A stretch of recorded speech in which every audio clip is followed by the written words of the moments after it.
everybody, welcome back. We are talking about the courtship story, and we are applying it to married and unmarrieds in different ways. We're digging deep into what is love and what is the foundation of relationships. And if you missed out, go back on Monday, I think it was, we talked about God.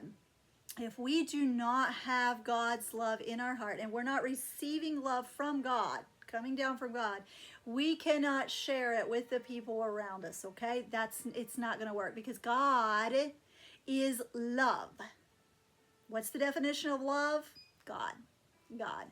If we do not have God's love in us, then we can't share that love with the world. So, we're looking at relationships and stuff. But number one, our topic, our key verse is Psalms 127, verse 1. Except the Lord build the house, they labor in vain that build it.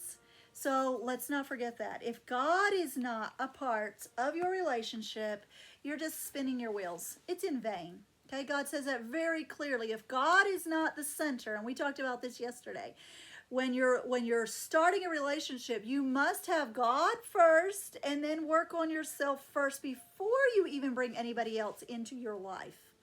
If your life is a mess, why are you inviting other people into it? A lot of people says, well, they can help me. Whoa, whoa, whoa, whoa, whoa. You're using that person, okay?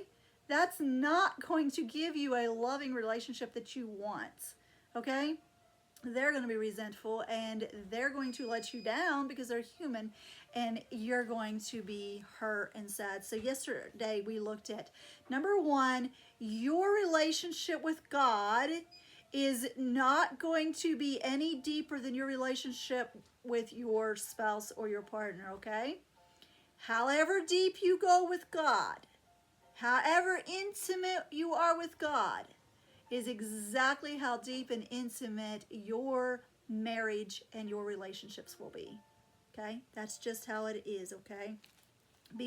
And also being confident in yourself, being confident in who God made you, being a willing worker, being selfless, okay? All these things are personal growth things that if we do not have as our base, then we're going to be the problem in the marriage. And we're going to look to other people to compensate for us, and it's just going to be rough, okay? So, part two. Today's part two of the courtship story. Unless the Lord build the house, except the Lord build the house, they labor in vain that build it.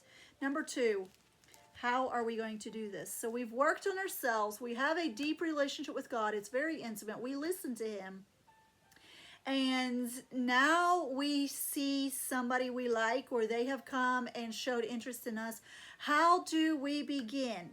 Okay, and this is in marriages too. If you're wanting to go deeper in your marriage and have a deeper, more loving marriage, listen, this is some advice. Number one, go slow.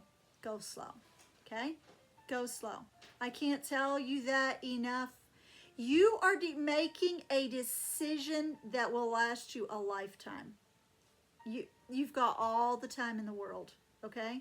There is no rush. If you rush, you're going to miss important signs that 5 years from now, you'll be like, why didn't I see that? Why didn't I think about that? Okay? Be friendly. Go for friends at first, okay?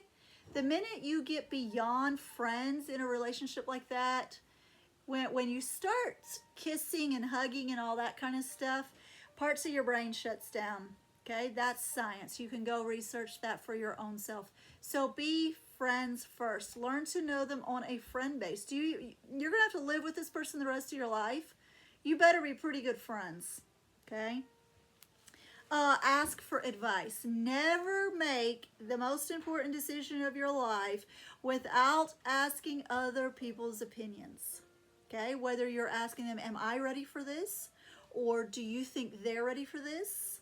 Okay, and listen to their advice. Sometimes when we're in a relationship, we're so close to everything, we don't see it. When this is right in front of me, I cannot see the wrinkles in my hands. Okay, but when I hold it out farther, you can see it. Okay, get people that is not in the relationship to analyze the two of you together, or if they know that other person, or if they know you, ask advice. Be wise and kind, okay? when you're talking about stuff, like if you do go ask for a date, do it in private. Don't ever, this is not the time to do stuff in public, okay? Be kind, okay? Give them a chance. If you're the one saying, hey, you want to have a relationship, you want to do something different, you want to go deeper, you want to be steady, however you're going to ask that, give them a chance to think through it, okay? Don't pressure them. Don't push. Be kind. Be respectful. And if they say no, then be graceful about it, okay? Be gracious about it, okay? Add value. Number 2, add value. If you are not making their life better, then why are you in a relationship for? Why are you even seeking a relationship, okay? If the only thing you want to do is get things out of the relationship, what can they do for you? How can they make your life better? It's a disaster from the start. Number 1, you're selfish. And your selfishness is going to ruin that relationship really fast, okay? Give more than you take, okay? Give time. Give in, okay? It's not always important to be right. It's not always important to have your way. Give in.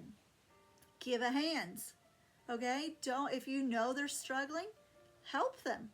How can you help them? Okay? Be alert. How can you help them? Give money. Sometimes they just need a little bit of assistance and they don't want to be paying all your bills for you all the time, okay? So give, okay? Always leave them better than you found them. And that's a rule I have for all of life. Leave people better than you found them. When you cross people's paths, even if it was only a passing by, smile. Say a cheerful hello or hi, whatever it is. Leave people better than you found them. And the same way it is in relationships. Make sure you're giving more than you're taking. Be truthful and honest, okay? If you are fake because you want them to like you, you're going to have a fake relationship, okay? It's going to be hard. Share your interests and beliefs.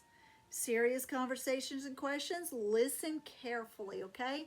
Don't do all the talking. If you do all the talking, you're not going to learn about them. Ask them questions, okay? If you're sitting there and you're like, this is so cool, they're such a good listener, you're being selfish. And number 2, you're not learning anything about that person. You're sharing and dumping all yourself on them. And you're not learning about them and their likes. And you want to know them. The goal of courtship is to learn to know that person as much as possible before you make a decision to spend the rest of your life with them. And if you're doing all the talking, you're not listening and learning, okay? The wise old owl, remember?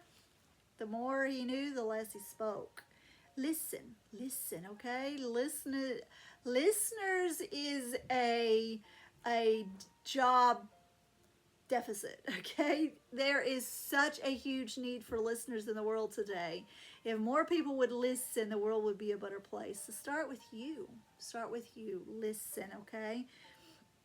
Are they a better person because they were around you? Are they a better person because they engaged in that serious conversation with you? And this isn't just for courtship. This is for marriage.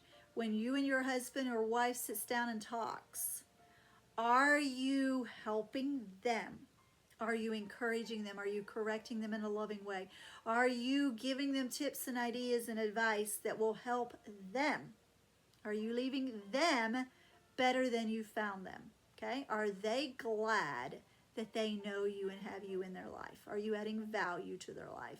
So this is super, super important. This is part 2 of the courtship story. Starting a relationship, you need to listen. That's what courtship's all about, is listening and learning, being a student of the other person. When I was dating my husband, that's one thing he said to me, and that really stuck out to me. He says, I want to be your student. I want to learn everything I can about you. Why? Why did he want to do that for? Because the more he knows about me, the more he can love me and care for me and provide for me. Also, in a courtship, the more he knows, is this what I want to live with the rest of my life? Because people don't change. Don't think you're going to change people. They won't. You're just going to get hurt if you think you're going to change people. And that's what courtship is, a time to learn to know, can I live with this the rest of my life? It may be funny now, but is it going to be funny after the 100th time? That's why we listen and we ask questions and we learn about the other person, but we also give value, okay? We must give value. We must leave those people better than we found them, no matter how often, how close, how dear they are to us. Wives, husbands, are you making your husband or wife glad that they live with you, or are there just nothing they can do about it and you're just partners and there's nothing they can do about it? Add value to their life. So that's my advice for today. Let God build your relationship and it'll be amazing. We're going somewhere with this and I'm excited. Stay tuned and go be great in your relationship today.